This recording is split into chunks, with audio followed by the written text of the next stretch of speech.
Assalamualaikum warahmatullahi wabarakatuh. Saudaraku yang dirahmati oleh Allah Subhanahu wa taala.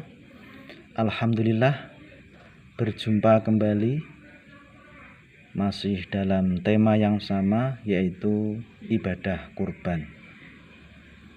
Saudaraku, kemarin ada satu pertanyaan, bagaimana cara pembagian daging kurban rombongan yang mana anggota rombongannya itu tidak satu desa, ada yang dari luar desa, itu bagaimana caranya?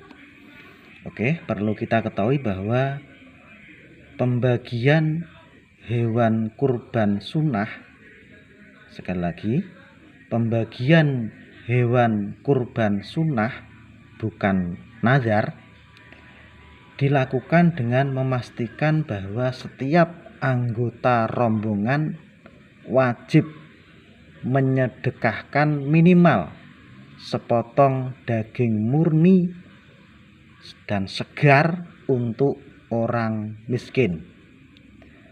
Kata-kata sepotong daging ini jangan dimaknani secuil ya, jadi kadar kepantasan.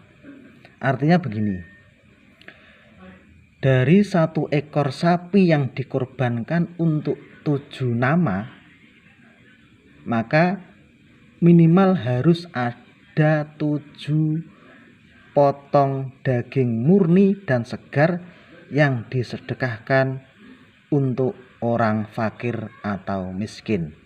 Sekali lagi, 7 potong itu bukannya secuil, tapi sesuai kadar pantese. Misalkan anggota rombongannya itu tidak dalam satu desa, ada yang dari luar desa, maka begini caranya.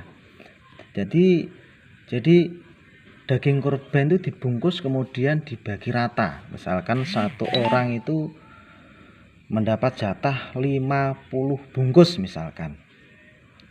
Maka masing-masing anggota tersebut yang dari luar daerah, luar desa, misalkan dari desa Geneng Adal, ada yang dari desa Depok misalkan, dan ada yang dari desa Pilang Payung, dan menyembelihnya itu di desa Pilang Payung, maka orang yang anggota rombongan yang dari Geneng Adal tadi harus menyedekahkan kadar minimal, yaitu sepotong daging murni dan segar untuk diberikan kepada orang fakir atau miskin di mana hewan kurban tersebut disembelih.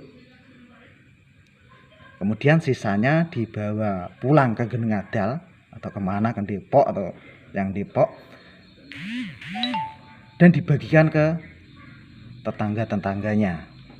Jadi tidak boleh misalkan dapat jatah 50 bungkus kemudian dibawa semua ke Geneng Adal, dibawa semua ke Depok misalnya, dibawa semua ke Purwodadi misalnya. Tidak boleh, harus ada kadar minimal daging, yaitu sepotong daging murni dan segar yang disedekahkan untuk orang fakir atau miskin di mana hewan kurban tersebut disembelih. Begitu pula ketika misalkan kasus lain,